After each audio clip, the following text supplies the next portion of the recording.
Hi, Jill. Hi, Jennifer. Hi, everyone listening.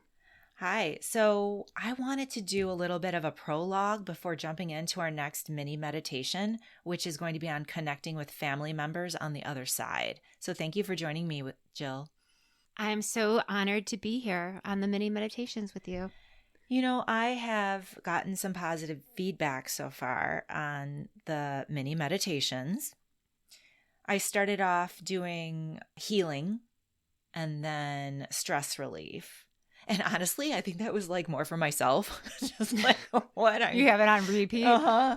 Exactly. No, but honestly, doing these and I'm editing them. So listening to myself, I'm like doing the meditation as I'm editing the meditation. So it really has helped me. And then from there, we veered towards more connecting with source. And I think now we're going to do more mediumship-ish sort of topics, if you know what I mean. I love it. I am super excited for it. Awesome. One of our tier 4 patrons and now besties, Sarah, was like, yeah, no, I really want more of that. Like the shamanic stuff, like meeting with your guides and meeting with, spirits, because there's less of that. So we're here for it. Yeah. We love you, Sarah. Good suggestion. But you had mentioned, Jill, on our last episode that one of our really, really close friends, Jenny B, lost her dad. Yeah. Yeah. The last episode was dedicated to Jenny B's father's memory because he was such a great man. He was a great man. And that's why we sound kind of sad today, because it's a loss. It's a hit. It is a hit.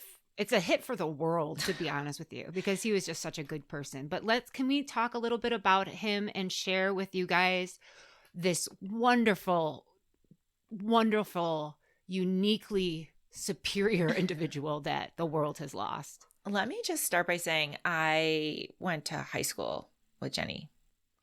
And so I've known her family for a long time. She has a lot of siblings. And as a young woman in her teens and then early 20s, sometimes you can get like ick from dads, like dad figures, father figures. Oh, 100%. Yeah. I got ick from our dad. Yeah, no, that's what I was thinking too, that part of my foundational understanding, like little Jennifer, of the world is that you can't trust dads. Like dads leave. Dads make promises that they don't keep, right? Mm-hmm. You never trust a dad. You just trust in yourself. And if they show up, it's a bonus, right? Right. But this man, Jenny's dad, what he exuded was quiet support and strength and love. Just quiet love is what it was. Whenever I had the pleasure of being around Jenny's parents, it was always just so comforting. Mm-hmm. There's something solid. Solid and welcoming and unpretentious, and just they made me feel like family. Right. And you're on the periphery of exactly. like their circle, and yet you, as my sister, felt welcomed. And it's not only do I feel welcomed in their circle, but now I feel like they're an extension of my family. Yeah. Truly. I find Jenny's father, I love his sense of humor. I do. I just love his sense of humor. I love Are you kind of picking up on his energy right now? I'm actually really sad right now, and I can just start crying. Yeah, well, don't cry. Well, you asked. But no, I loved his sense of humor. He was like this quiet man that was just like, when he speaks, he was like really funny. Like he would just like do these little 1 second like whippets, and you're like, damn, that was funny. Like he's quick, and he had no need to like over assert himself. Right. He was just a calm, comforting presence that was just there. Right. Yeah, no, that's a really good point. He would never have to flex. Like it wasn't in him to flex and exert his power. He would make his opinions known very quietly. And because of the man he was, people respected, his opinions. And also, I just have to say that I had never ever heard him say an unkind thing to anyone, including his wife. Like he was so 100% devoted and doting on his wife. It was something I had never seen before. Yeah, like I said, the world lost a really great example of a human being.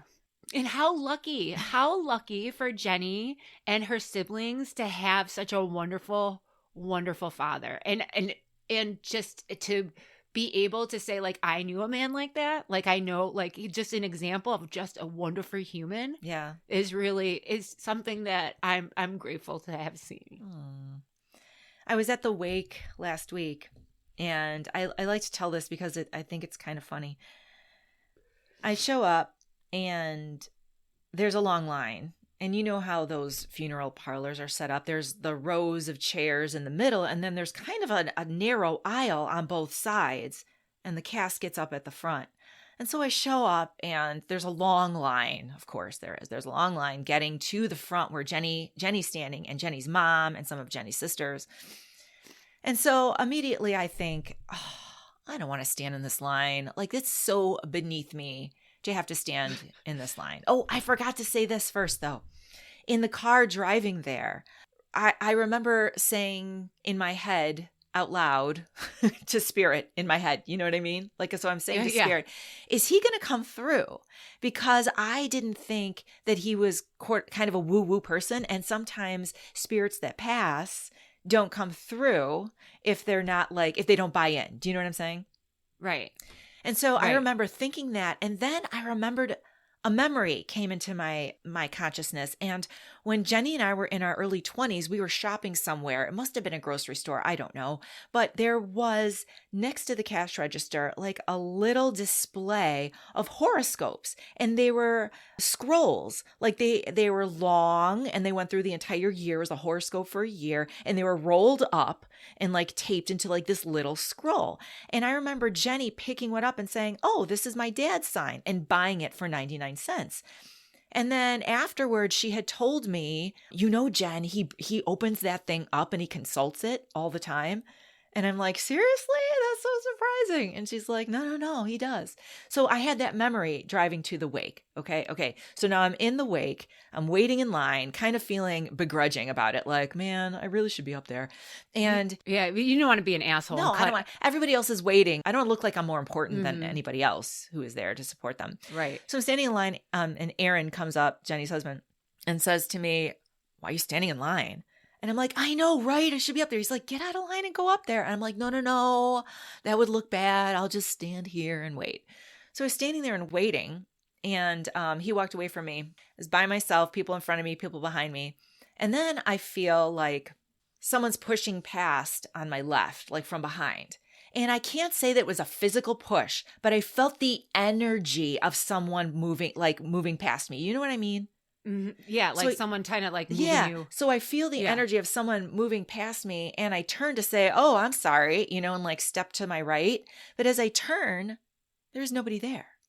And so then I tell myself, Jennifer, you're imagining things. And just as I was telling myself, Jennifer, you're imagining things, it happened again. And I turned again, expecting to see someone pushing past me. And again, there was nobody there. And now my sister, my psychic sister, who has a Psychic Sister podcast, tells me this story. And I'm like, okay, you know what that means, right? Mr. M was like, get out there. What are you doing? You don't have to stand in this line.